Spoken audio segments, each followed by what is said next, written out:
बच्चों, आज हम देखेंगे कि किसी परिमेय संख्या के दशमलव प्रसार को p/q के रूप में कैसे व्यक्त किया जाता है। अब आप जानते हैं कि परिमेय संख्याओं के दशमलव प्रसार दो प्रकार के हो सकते हैं। या तो वो शांत दशमलव प्रसार होगा, यानी कि जब हम उसका दशमलव प्रसार करेंगे तो वो किसी अंक पर आकर रुक जाएगा, या फिर उसका दशमलव प्रसार अशांत आवर्ती होगा, यानी कि उसका जो दशमलव प्रसार है वो अंतहीन होगा, वो चलता ही रहेगा, लेकिन उसमें कोई एक अंक या अंकों के समूह की बार बार आवृत्ति होती रहेगी।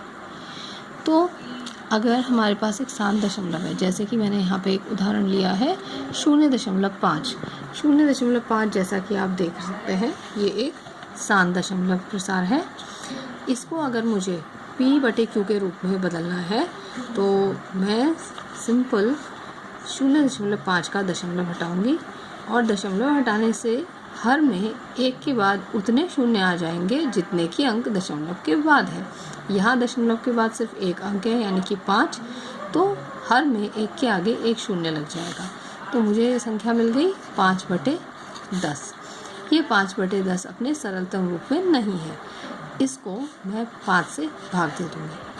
5 एकम 5, 5 दूने 10, यानी कि मैंने 0.5 को 1/2 यानी p/q के रूप में लिख दिया। ये तो है बहुत सरल कि किसी शांत दशमलव को p/q के रूप में कैसे बदला जाए। किंतु यदि आपके पास कोई अशांत आवर्ती दशमलव हो, उसको आप किस प्रकार बदलेंगे ये हम सीखेंगे। तो देखिए, जैसे उदाहरण के लिए मैं एक बहुत सिंपल वाला दशमलव प्रसार ले लेती, जो है 0.3 बार। बार का मतलब आप जानते होंगे, बार का मतलब है कि ये संख्या, ये अंक जिसके ऊपर बार लगा है वो रिपीट हो रही है, उसकी आवृत्ति हो रही है। तो ये 0.3333 इस तरह से इस संख्या को मैं लिख सकती हूँ। तो मेरा पहला स्टेप क्या होगा कि मैं मान लूँगी कि ये संख्या है x, माना x बराबर 0.3333 डैश डैश डैश। अब इसको मैं नंबर 1 दे देती हूँ, ये इक्वेशन नंबर 1 हो गई मेरी। अब मुझे क्या करना है, इसमें मुझे ये देखना है कि कितने अंकों की आवृत्ति हो रही है। यहाँ पर एक ही अंक की आवृत्ति हो रही है, तो जब एक अंक की आवृत्ति होती है तो हम इक्वेशन 1 के दोनों तरफ, दाईं और बाईं दोनों तरफ 10 से गुणा करते हैं। अगर 2 अंकों की आवृत्ति हो रही होती, सपोज 2 अंकों के ऊपर बार होता, तो हम 100 से गुणा करते दोनों तरफ। अगर 3 अंकों के ऊपर बार होता तो 1000 से गुणा करते। इस तरह से हमें करना होता है। तो क्योंकि यहाँ पे सिर्फ एक अंक के ऊपर बार है, तो इसलिए मैं 10 से इसके बाईं और दाईं दोनों तरफ गुणा करूँगी। तो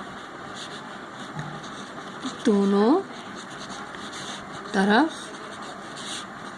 10 से गुणा करने पर देखिए, 10 गुणा x बराबर 10 गुणा 0.3333 डैश डैश डैश 10x बराबर, अब आप जब 10 से यहाँ गुणा करेंगे तो 0.1 अंक पीछे आ जाएगा। पीछे कहने का मतलब है कि 3 से इस एक अंक से दाईं ओर आ जाएगा, तो ये बन जाएगा 3.3333 डैश डैश डैश। इसको मैं इक्वेशन नंबर 2 दे दूँगी। अब बच्चों देखो, अगला स्टेप हमारा क्या होगा कि इस इक्वेशन 2 में से इक्वेशन 1 को घटाना है।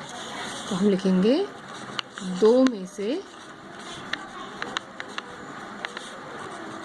1 को घटाने पर।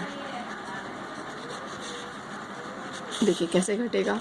पहले मैं इक्वेशन 2 लिखूंगी ऊपर, 10x बराबर 3.3333 डैश डैश डैश, और इसके नीचे इक्वेशन 1 लिखूंगी, x बराबर 0.3333 डैश डैश डैश। अब दोनों तरफ मैं चिन्हों को बदलूंगी क्योंकि मुझे घटाना है। तो 10x में से 1x घटेगा तो बचेगा 9x बराबर 3.3333 में से 0.33 घटेगा तो दशमलव के बाद तो सारे अंक शून्य हो जाएंगे और दशमलव से पहले 3 माइनस 0 बराबर 3 आ जाएगा। तो हमें मिल जाएगा 9x बराबर 3। अब देखिए x निकालना है मुझे। x मतलब जिसको हमने माना था, संख्या को 0.3 बार को x माना था, तो x बराबर 3/9। 3/9 सरलतम रूप में नहीं है, 3 से भाग जा सकता है। 3 एकम 3, 3 3 9, तो मुझे मिल जाएगा x बराबर 1/3।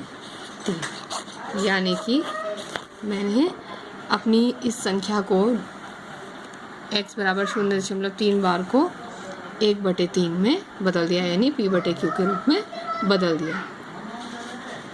तो इस तरह से हम किसी अशांत आवर्ती दशमलव को p/q के रूप में व्यक्त कर सकते हैं।